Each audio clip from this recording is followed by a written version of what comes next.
Hey guys, first regardsman here, and I'll be talking about a Power Axe Shield Bash build for the Bulwark class in Space Marine 2 patch 12.1. Now, the Power Axe is one of the strongest weapons in Space Marine 2 currently, maybe not as strong as the Power Fist, but still a top tier option, and the Bulwark Shield Bash build with perks like Concussive Force, Merciless Resolve, and Forward Momentum.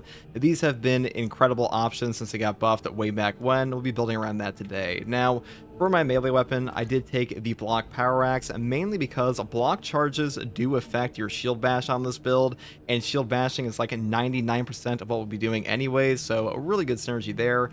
Now for the perk tree here, we pretty much go all melee perks like any balanced or block version usually would go, but we start off with Perpetual Strength for 5% melee damage increase, moving into the perk Coup de Grace. The last strike of a light combo deals 25% more damage. Now on this build, you really don't use your light combos like at all, but we do pick this up because we do want Perpetual Strength first. It also helps us go into other perk options like Perpetual Strength and Perpetual Strength again for a 10% melee damage increase. Moving here to the perk Counterattack, down into the perk Riposte. Overhead strike damage after performing a power backstep is doubled. Now, this one is a very strong perk effect. Even on this build where we are usually shield bashing, it still helps us out a ton, so we do pick this up. And next perk here is Hard Target. While performing a light combo, you take 15% less range damage. Moving into the perk Tactical Retreat for more power backstep damage, because power backstep damage is just free damage in a lot of cases. And up here, Power Wave, it just makes it so our power backstep wave has a wider angle, which allows us to hit more enemies for full damage. So definitely pick this one up as well whenever you pick up the perk Tactical Retreat. The final perk here is Cleaver for a 10% melee damage buff against Majoris and higher enemies, because this is just kind of a catch-all against the enemies you want to damage the most, so definitely grab this one as well. That's pretty much all there is for the Power Axe tree. Now for the secondary weapon, I do take a heavy bolt pistol, mainly because I despise fighting Zoanthropes and Neurothropes with a plasma pistol, Neovolkite, or standard bolt pistol. The standard bolt pistol isn't like the worst option ever for this, but the heavy bolt pistol on the ammo reserve option, I think this one just makes my life 10 times easier, so I do prefer this. Though if you want to pick up a heroic variant of this, or even the plasma pistol up here, you can do that. That is up to you. Now for the perk tree on this, I do build it this way with Divine Might into Perpetual Penetration, increased capacity, extended magazine, Death Strike, which gives you a 25% buff for 10 seconds on a Majoris execute or melee kill, so a really good option here. Into the perk Great Might, Discipline for 25% more damage on low ammo, which is actually very substantial. And next perk is Strong Finish, Headhunter, Gunstrike Reload, and of course Tactical Precision. Headshots deal 20% more damage, and non-headshot damage it decreases by 10%, because headshot damage is still pretty much all that matters on any bolt pistol in the game, so definitely pick this up. And the main reason I skip over perks like Able Damage on this build is because the chapter banner does not come out remotely enough to take like full advantage of this perk, unlike things like Vanguard on the Grapnel or the Jump Pack on the Assault class. So that's pretty much the only reason I build it this way, and that's all there is for the secondary option. Now for the Bulwark perk tree, we just go for all the Shield Bash perks. Number 1, Forward Momentum. After a Shield Bash, Shield Rush, or Thunderhammer Pommel Smash, melee damage increases by 30% for 10 seconds. Now, this perk is a 30% additive melee damage buff, so not quite as good as like an Overcharge perk that's a 20% multiplicative damage buff, but still pretty damn strong here because you can reapply it over and over. And this one will apply simultaneously with the perk over here for another 15% buff on top of 10 seconds of no knockback. So a really good option here for us because we are using the Shield Bash. And if you're unaware, the Bulwark can animation cancel into a Shield Bash over and over again, because every single time you block with your shield, you will be able to just animation cancel whatever you're doing and immediately go back into another Shield Bash that you will see in the gameplay. The next perk here is Scramble Targeting for a 25% range damage reduction while surrounded by 5 or more enemies. This is just a free range damage reduction and by far the best option in this column. And the next perk here is Steel Within. When your health is less than 50%, you take 30% less health damage. DR in this game, or damage reduction, is incredibly potent in Space Marine 2, so definitely grab this one.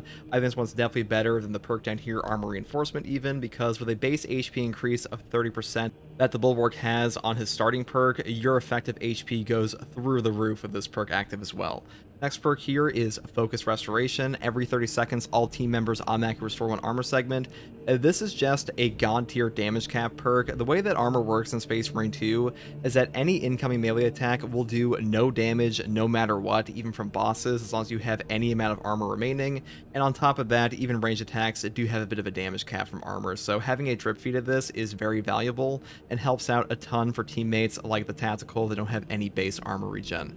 Now, the next perk we take here is Purity of Purpose. The banner deals damage over time to enemies in this area of effect.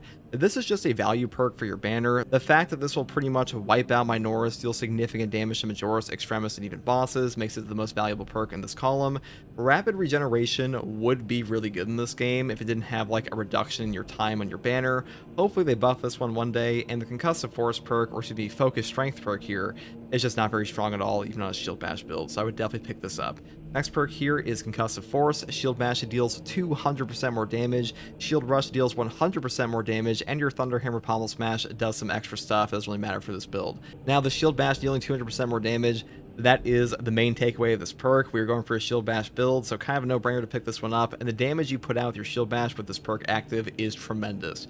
Next perk here is Merciless Resolve. After a Shield Bash, Shield Rush, or Thunder Hammer Pommel Smash, melee damage increases by 15%. You do not lose control from heavy hits, and you can't be knocked back for 10 seconds. This is a Shield Bash buff perk, like I said before, so we obviously take this. And on top of that, this is the main form of no knockback on this build, so definitely grab it for that reason alone. Final perk here is Defensive Mastery. A perfect time parry or block instantly incapacitates a Majoris or Extremis level enemy. The cooldown is 90 seconds. Now, since we do not have Intimidating Aura, having a parry insta-kill perk here is very nice for this build. And even though you have a 90-second cooldown on this, being able to auto-remove like a Lictor, Ravener, or Melee Terminator, that is top tier in this game and a very powerful option overall, so definitely pick this one up. Now, for the Prestige perk list, I do take Resilience first. Medicae Sims restore 40% more HP. On this build, you do not have Invigorating Icon or like any healing perk really, so having this does make your pickup economy for Sims far better. The next perk here is Overcharge. Held in charge attack damage increases by 20%. Like I said before, this is a 20% multiplicative melee damage buff for your power backstep, whirlwind attacks, and stuff like that. A really powerful melee perk in the game, probably the single strongest if I'm being honest, and I would pretty much always pick this up as well for that reason. The final two perks I grab are Powerful Shot for 20% bonus range damage and Masterful Defense, which says ability charge restored by 1% for every blocked range attack. This is one of the best CDR perks in the entire game, and pretty much any build that requires a shield or uses a shield in any way, you will pick this up on. And that is pretty much all there is for this build, guys. Now, I was rocking a Deathwing outfit here. I know it's not quite entirely accurate because we are not a Terminator, and maybe the color is like not tan enough, but I tried my best, okay? And that's pretty much all I have to say in this one. And if you want to ask me questions about the game or just come hang out, you can find me live here on YouTube or on Twitch with a link in the video description alongside a link to my community Discord. And as always, guys, thank you for watching. Take it easy. Bye. That guy robbed me of a Shield Bash combo.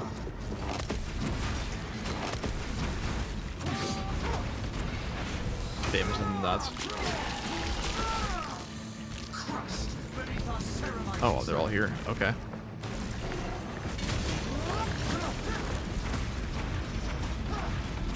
Perish. Shield Bash damage is whack.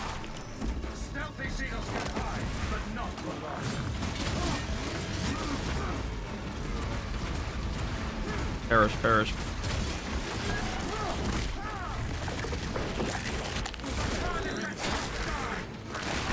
And yes, the Death Watch throws are canonically green. That's what I thought. A beautiful Auspex, brother.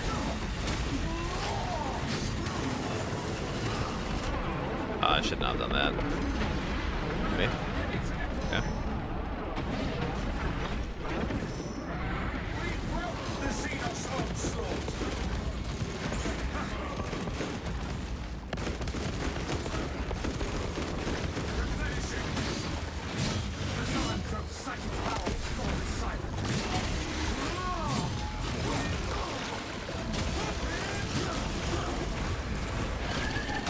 Oh, the Shield Bash is nuts.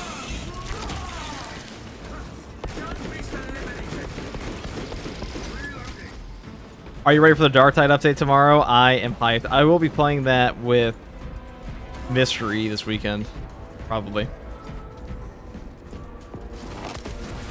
I'll probably play it tonight too a little bit. I mean, I have the early access, so I might as well. I do want to talk about the Expeditions mode a bit. It looks quite good. I've played a tiny bit of it, but it's pretty much Helldivers 2 and Dark Tide, which is pretty fun.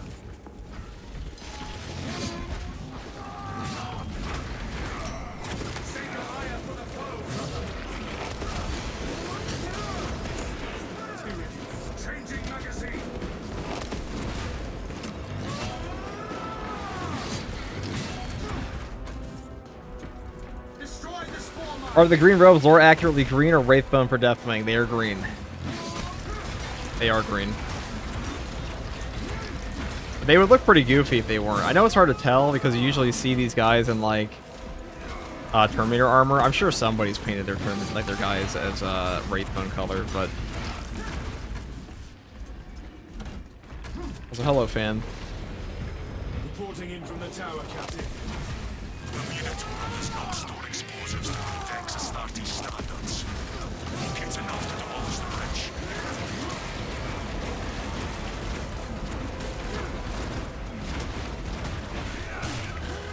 Plant the banner! Full Sanguinius!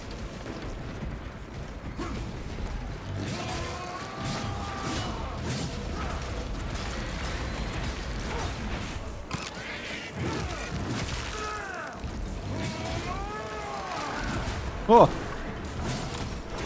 That was an accident. Oh, two of them. Getting out of hand.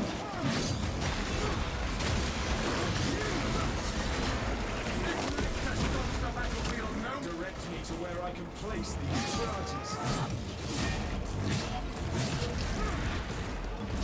You know, I'll say the Blood Angel actually kind of sounds like a Dark Angel until you start shouting about Sanguinius. I'll say that.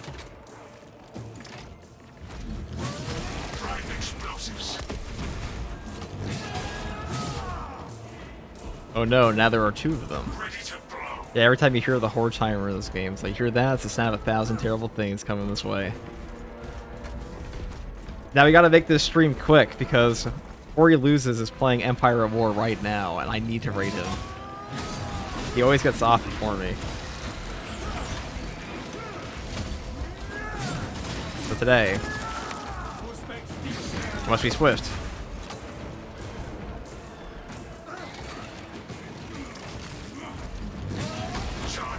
Direct me to where I can place these charges. Do it fast, STG. Do it for me, dude. I love Corey, dude. I even comment on his videos all the time. Detonator primed. He made a whole video on Geonosian politics. That shit was funny. The Hive Tyrant will reach your position shortly. Join the Imperial Guard defenses up on the bridge and lure that Xenos Colossus into the kill zone. Open up. There we go.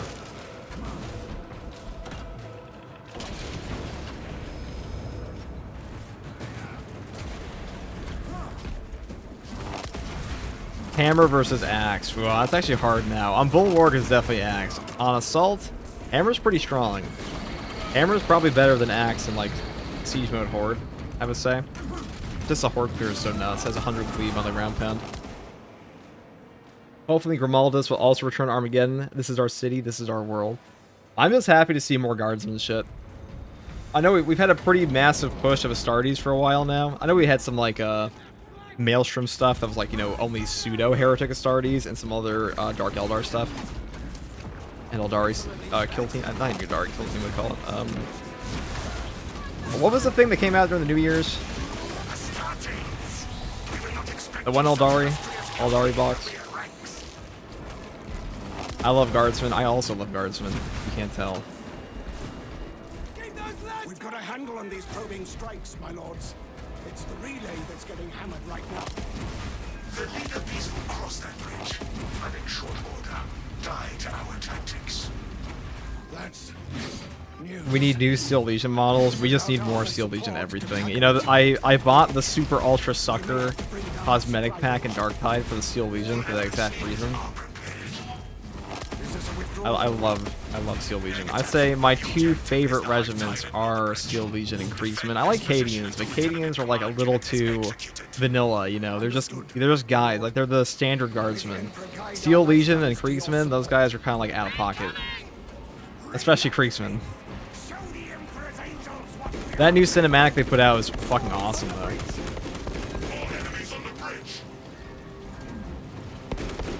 Astartes, we're not expecting such a illustrious company in the rear ranks. I play decap way too much, don't we all? It's a great mission.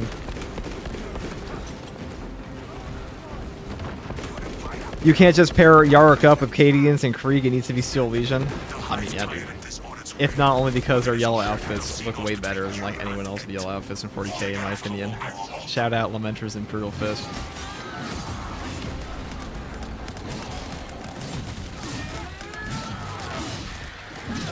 I mean, I personally, I love anything that has guardsmen fighting alongside Astartes, because, like, that's the coolest part of super soldiers to me, is, like, seeing the contrast between, like, normal soldiers and, like, the big guys. That's why in Halo I always liked how it's like, oh, it's Master Chief, and here's, like, the normal Marine. And you're like, wow, it's Master Chief, and you give them a gun. Well, actually, you rob them of their gun, and they die a horrible death. That's the point. Any more guardsmen operations? Yeah, they did a good job on the guardsmen in this game. I think the campaign obviously did a much better job with the guardsmen, because there were a lot of times where the campaign of Space Marine 2 did a really good job of showing, like, holy shit, those are Astartes. Every time the guardsmen saw it, they're like, holy fuck, like, it's an actual... Like, they kept composure because they're professionals, or, you know, as professionals you would expect, they're Cadians. But you could definitely tell, just, like, from the voice acting and the way they reacted to Astartes, they're like, god damn. Those are the angels, the Emperor. Keep your eyes peeled. And Siege Mode. They are adding new guardsmen to Siege Mode. That is coming. You just finished the Titanfall 2 story again? Hell yeah. If I get Dark Tide, what DLC should I get first? You don't actually need to buy any DLCs. I would say Arbides is a way more entertaining class to play for new players than Hive Scum is. But there's a lot there. The base game classes are not, like, lacking depth compared to Arbides and Hive Scum. So if you want to play those, you're not really missing out on anything at all at first. And most of the DLC is cosmetic. Besides that. I need Titanfall 3. Yeah. It's a tragedy what happened in Titanfall. I guess I'll take this. The Dr. Doom Marine. Oh, this is... Excuse me? The Dr. Doom Marine. Arby is a better zealot. It also has cooler voice lines. It also has a dog. I would say Arbides... The reception to Arbides is obviously much better than the reception to Hive Scum. It's just a cooler class, in my opinion. Even if it's, like, a bit easier to play. A lot easier to play. The class itself is just way more interesting for players.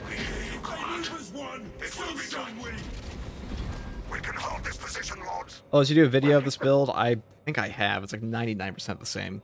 If you look up, like, Shield Bash Bulwark, you'll probably find it. The target is still struggling under that wreckage. What chapter is that? We are Dark Angels of Deathwing.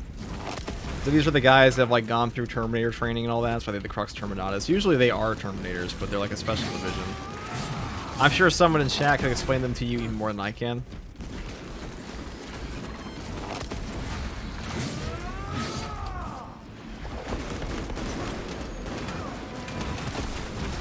FTG, do you have a vid that explains the animation canceling and shield bash spamming? I do. If you look up Bulwark animation cancel, FTG, you'll find it. I'll be remaking it, though. For an entire Bulwark guide. But it does exist.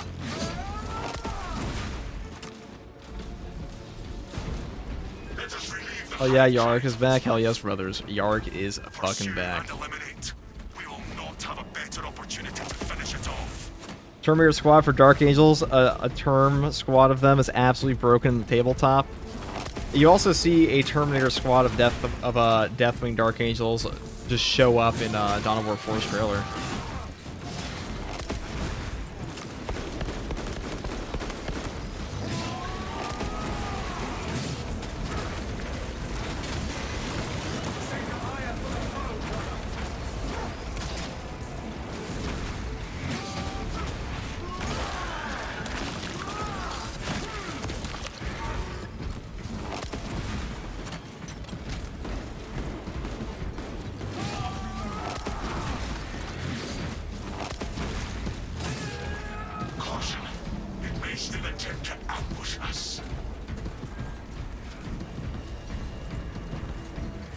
Okay. Perfect. He's a Raven Guard. You know, Raven Guard looks so sick. I have to say. There's something about like black on red with like a silver trim. I'm pretty sure the silver trim is not lore accurate, but it definitely looks good. I do it all the time. Not lore accurate, guys. Is this the dead zone? Do the Dark Angels still hunt the Fallen now that Data's back? I mean, the Dark Angels do a lot of things. They aren't like technically, I mean, they still kind of operate as a Legion, don't they?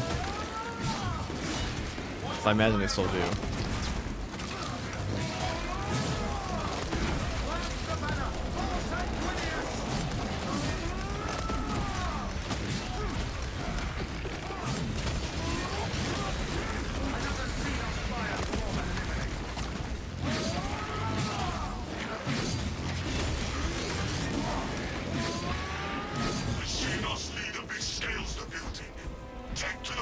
Isn't silver one of the company colors? I think their company color is... I think it is. It might be one of the company colors, but I'm pretty sure they only show their company on their right shoulder. If I remember correctly. Common Raven Guard Drip W. Raven Guard are pretty grippy. So on the 25th, Adepticon is going to have its big reveal show. There might be some new 40k stuff there, and then in a few months here, I think it's June, we have the Warhammer Skulls. It's coming up.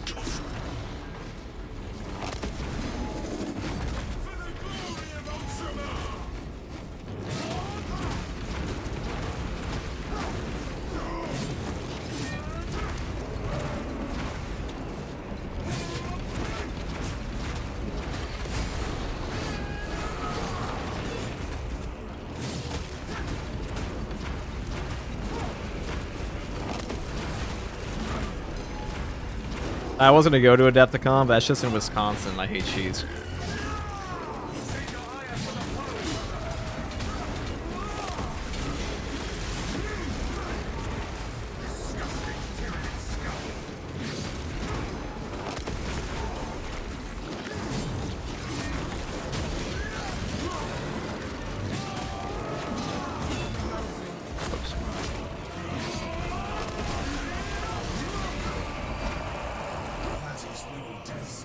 End of May. Actually, that makes perfect sense. That's where it came out last time.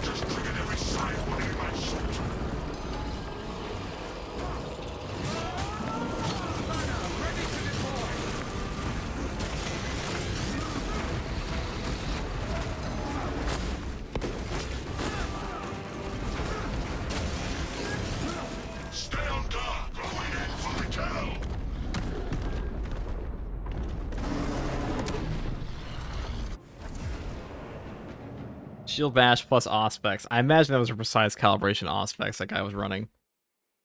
Definitely a powerful option, chat.